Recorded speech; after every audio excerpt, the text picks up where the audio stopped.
Previously on Work to Game. Probably news.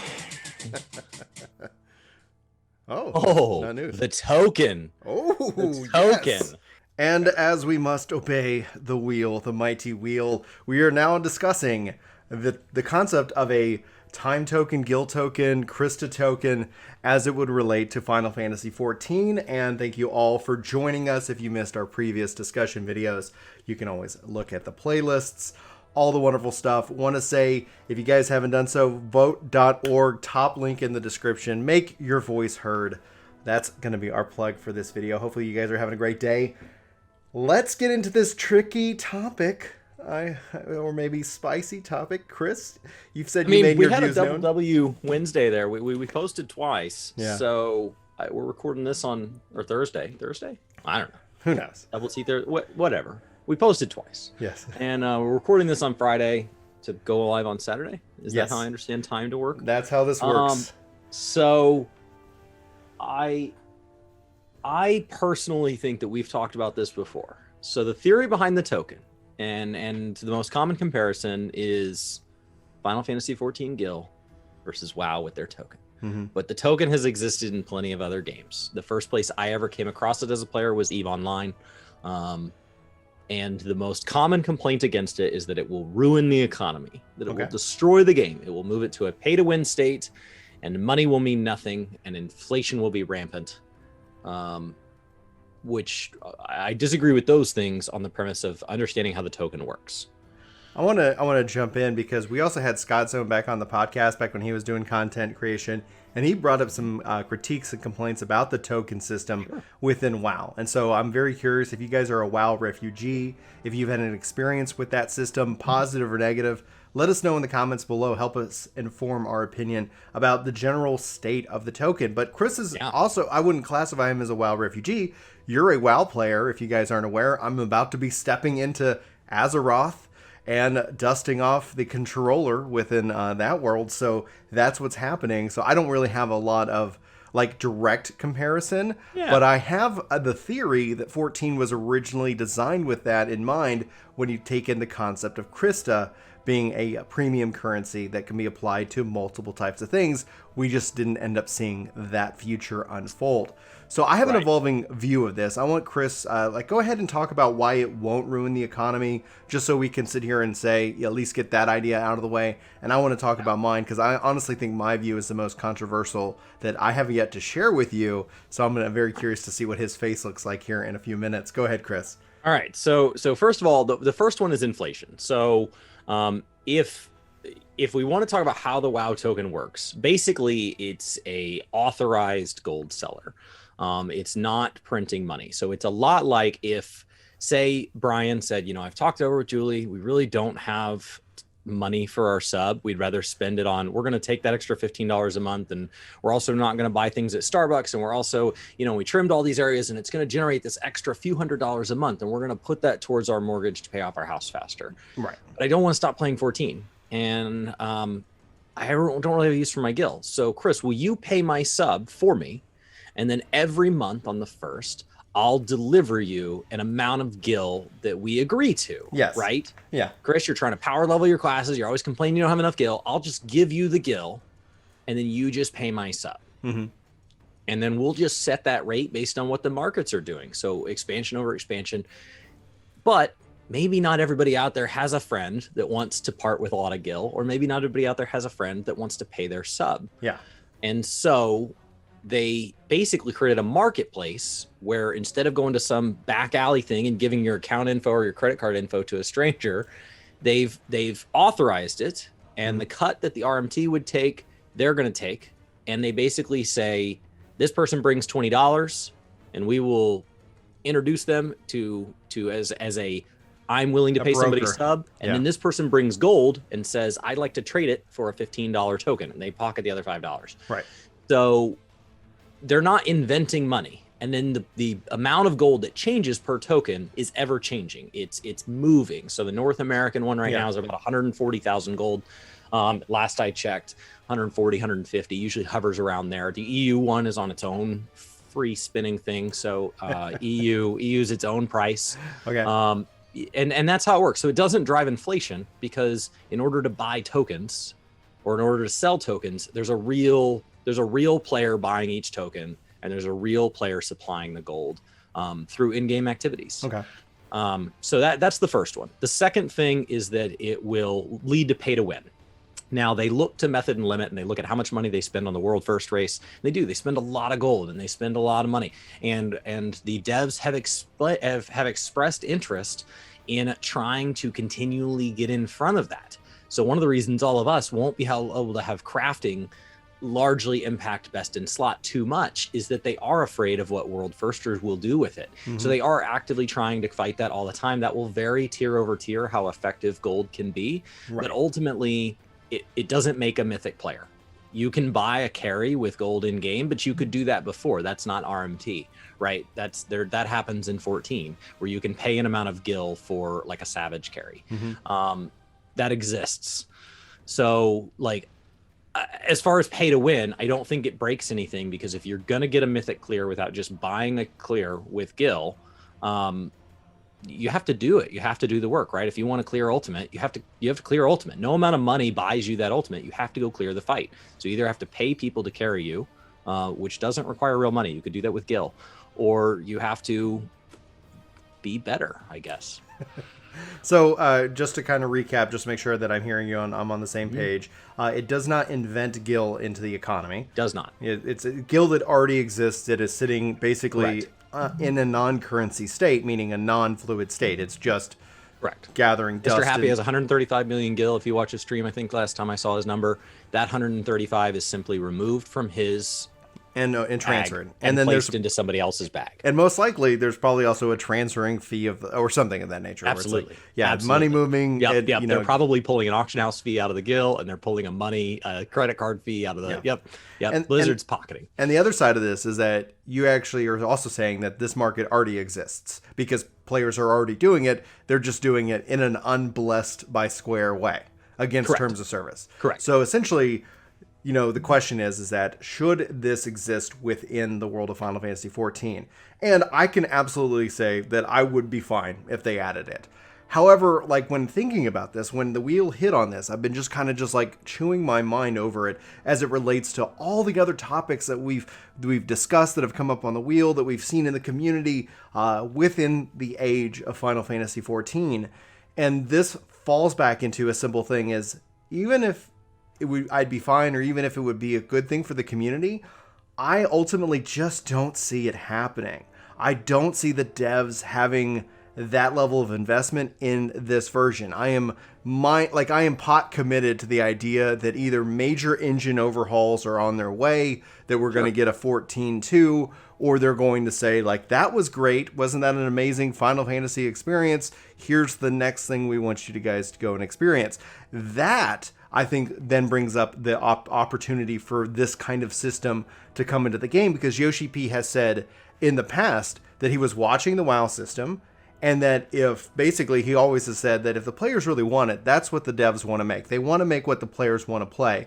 But it's like he was also watching it to see, does that really truly mess up the game? Is Blizzard going and coming out years later going, yeah, we really wish we didn't do that? But then ultimately, from a business level mindset, how much does it cost versus how much are you actually banking? I've seen time and time again complaints that Square Enix doesn't RMT and Gil sellers, and they don't come out hard enough against that. But then like every couple of weeks or every month at least, there's a report about the numerous amounts of accounts that have been banned for the practice of breaking these terms of service just off of RMT alone.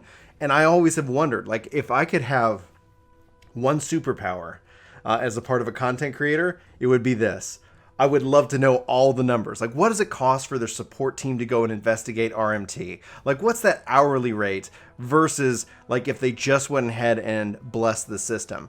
But ultimately, I think when I look at it, I just, with all the things that, like, we talk about the technical debt within Final Fantasy XIV, like, before they could do, like, a token, in this case, I think there would have to be massive shifts in how the market, in the player market, is even handled. Because first and foremost, the question that you and I have constantly asked, and we're in a position of privilege, it helps having played this game for 10 years, that I can sit back and I can sit on 10 million Gil and go, like what? Like I have all my needs met. I have reached peak laziness in terms of like game goals. Like, okay, like what do I need Gil for? So you would have to, in a way, in my mind, the first technical thing you would have to address is outside of glamour, you would have to like give Gil a bigger level of value. Because personally, I would like to, if this system was brought in and I could pay my subscription for it, then absolutely I would be like, okay, like how do I make Gil? How do I make Gil? Because there is an immediate real world benefit to then my subscription. But I think actually, personally speaking, as a legacy player with a reduced sub, I don't think it would translate to legacy. I think I'd be leaving money on token. I'd be leaving money on the table. So you'd have to look at legacy players as well. So I think that's where I was coming up. Like I was like, yeah, like they could have it just take Krista. They could adjust the amount of Krista your sub costs. Oh, and they actually we could buy a Krista tome. And that's where I would. And I could buy retainers with it. Pay for your retainer because you could do it. Like I've moved up to 100% Krista transactions because I've been sitting on Krista pretty much since 1.0, and it's like I never really had anything to do with it. And my dream goal here is one of the things I do appreciate about the Blizzard store is that token can be redeemed, and it's all fluid. Like we talk about mounts. I can buy StarCraft 2 with gold. Yeah. I can buy the next Call of Duty with gold. I can buy any of the store mounts or anything like that with gold. It's just a question of that conversion, right? Yeah. It's an additional tax beyond buying something that's from a vendor in game. Mm-hmm. And so it just gives me some interesting like mindset that where when I look at just that system, that's where at my original point was. I think 1.0 was staging itself for that kind of system because it's like, here's this premium Square Enix currency, and a lot of things has changed in the last 10 years, but I could see them going in that direction. And the thing that gives me some kind of insight to that is you see Avengers, you see this. I have linked my Xbox, PlayStation, Stadia, Steam, all these my Final Fantasy accounts into what is now my Square Enix membership account. And if I could get some form of, I think here's the thing. Here's where I get derailed to just a yes/no question real quick. Okay. Speaking of Avengers, go ahead. Would you be less upset at the bugs with Avengers if you had bought it with the Gil you don't care about in 14? Yes, I'd be less upset. Of course. But here's the thing. Here's when it comes down to. Let's just talk microtransactions. Let's just piss everybody off real quick. Microtransactions, a very debatable subject within the full subject. Loot boxes included. Oh no, let's just stick with MTX real quick. Okay, real quick. Straight up cash shop. Straight up cash I shop. have cash. They provide cosmetic items. You know, here and there. Easiest of MTX to swallow. Where I've seen those systems be more player friendly is that when as a player that if I want to part with my money and I get stuff I don't like, or in the case of the loot box, but let's just say like, all right.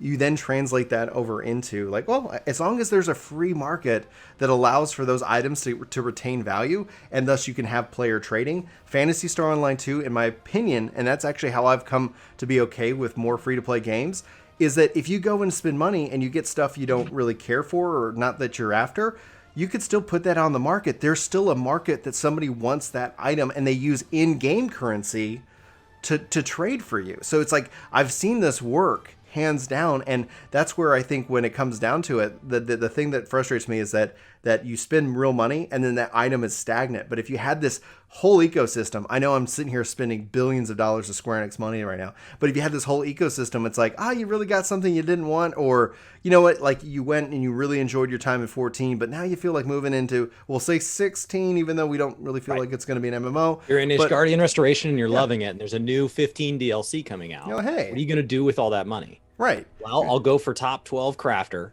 and then I'll piggyback that energy into farming up things to sell on the market board. I'll keep that momentum going, and when that DLC drops, I'll order it with gold. Yeah. And as far as it goes, I would think that somebody might say, but Square Enix wants that money. They don't want to sit here and start giving away stuff free. They still are, and that's the whole thing. They're actually getting more money. And they're also getting your time. Because they're making the transaction fee on top. Yeah. So you're trading that money into a $15 time card. They're charging the person $20 who's a new player to the game and does need Gil. They're like, oh my gosh, I don't know how to make Gil. I feel like if I just had like 5 or 10 million to get started, that I would be so successful. Yeah. Great. For another $20, you can have that money, because I assume that the token would be 10 million Gil or more. It would be a lot. Yeah, because people that do have extra Gil lying around, it's not just one or two. It's not uncommon to see people who don't care about Gil say that they've got 40, 50, 100 million Gil sitting there. And so for those people, 10 or 15 million to get a month subscription is like, I don't care. It doesn't make a dent in the pile. Now, I would say, first and foremost, let's just ballpark out what that roadmap would look like, if they decided to implement it. Let's say we're in 6.0. What would be some things that you would start to wonder, like if they didn't actually tell us that this was coming? Because I don't think that's something you sit here and say, guys, in a year, we're going to introduce this system. Who knows? They could be a little bit more transparent in that information. But let's just ballpark it. You would see market board infrastructure improve first. Yes. And you would also start to see more Gil syncs in the game itself. And imagine it's like, hey, here's my dream, and we'll just pick some. Here's a flying carpet that's 10 million Gil. Well, and not just that. Here's the pie in the sky. Don't balance my numbers because I'm just using this as an example. Yeah. This is a little bit, but let's say they introduced 10 mounts, just 10 amazing mounts, and each cost cash shop mounts. Well, yeah, well, I'm just saying for Gil, like a Gil sync. So let's say they each cost 10 million Gil, but every time you bought one, the next mount up cost 20 million. So you could buy any of the 10, and then you just go, and every time you buy it, the price increases. And so if you wanted to collect all 10 of the mounts, then it's a massive amount of Gil that is leaving the economy. So I would say not only infrastructure improvement, trade improvements, but then you would see big Gil syncs coming in to kind of fish out some of these whales who've been sitting on multiple retainer, multiple cap, multiple of this. Because, like, these guys will never have to pay for anything ever. They just sit there. It's a high score for them. You want to see what it looks like to have a leaderboard in the game. It's like having as many Gil cap characters as you can. That's your high score. And you just sit on the money. And I don't know what you do with it. I'm assuming because you have no needs. The problem is, unlike WoW, you can't flex it in the market. So you can't flex it in the place that you made it because you're limited by the number of items you can list per retainer. Yeah. And so, like in WoW, what people do when they become billionaires is they start to compete with each other. Where I start to buy materials in such bulk amounts, and I craft up not just one of the rarest mount in the game, but 20 of each of the rarest mounts in the game. And I list them, and then Brian's doing that too. So he's listing them just below me. And so there's this competition that goes up, and the everyday person sees it as, wow, these rare mounts are always available. And the price is always stable because it never creeps up, because one of these other rich guys will come in and just undercut it. Yeah. And so they sit there and they're doing it. Now they're doing it above cost. These are people that know how to make money. Yeah. They're not interested in losing their pile of gold. So it just sits there at just above cost, and it just floats. Now in WoW, it's not perfect because it's a server-based market board. And so every server has a different market. And so everybody like, oh, my market has this problem, or my market has this problem. But Yoshi P has expressed desire to have data center wide auction houses. And being able to visit the market board while you are world visiting. When people complained about that, he said, that I did that because that's as close to a data wide auction market board that we could do right now because of tech limitations. I wouldn't even make you visit if I didn't have to. It would just be linked. Well, and the fact that you can purchase, meaning it helps even out Gil balance across the server. So I have high expectation that we'll see that universally linked at some point down the road. He's also talked about cross data center matchmaking, and there's a lot of things. You can make a lot of money jumping. Oh yeah. Servers. You just World Visit is a great way to make money. And I think that's where people really wanted those APIs, and there are some that they've hacked with the phone stuff. It's a whole thing. It's been very interesting to kind of follow. I still think though, when I look at it, I'm just waiting, and this is where I think I don't try to be overly too critical on the game, and it's just that I'm just waiting for what does the future hold. When does Yoshi P present his future for the next 5 or 10 years of this game? If there's another 5 or 10. Do you think it's 16? No. I think there's something else. I think for now 14 will go into 6.0, and then with that we'll at least make it to 6.0. So I'm not really worried about whether or not there's a 7.0, but I don't think 16 is the 14 too. No, especially with it. I think it's something else, yeah. and it's possibly something they're not working on yet. Right. Oh man, if they're not working on it though, that's for an MMO. Like it's like those MMOs from a building large perspective. restructures without replacing. I mean, look at WoW did Cataclysm and then turned right back around, and now with Shadowlands is going to restructure a second time. We're really on WoW 3. As far as like internal structures, core fundamental ways that the game is built. They have fixed their version of spaghetti code. This will be round 2 of rewriting the game in some aspect from the ground up. Yeah, Destiny 2 Beyond Light is actually a fresh install. It's not the same client. It's Destiny 3, but it's Destiny 2 Beyond Light. That's the way to do it. Don't make a 14.2. Just make 7.0 function inherently differently, and you just log in the same way. And if it needs to change the combat system, then I think I'm most interested in that PSO2 Genesis model, where once again, you're just installing the client, and then there's a different world, and you can only visit the other world on PS5 and forward, because the new world literally doesn't run on old hardware. But it's all the same character. It's all the same account. It's all the same stuff. But if you really need to change the combat system, I think that's the way to do it. I keep people in your ecosystem. We invest decades into these mounts and glamours and titles and all this stuff, and that's the value. That feeling that when you come back after 5 years off in MMO, some of the stuff, you're way behind, but in other areas you have stuff that current players are like, man, I wish I had that. Absolutely.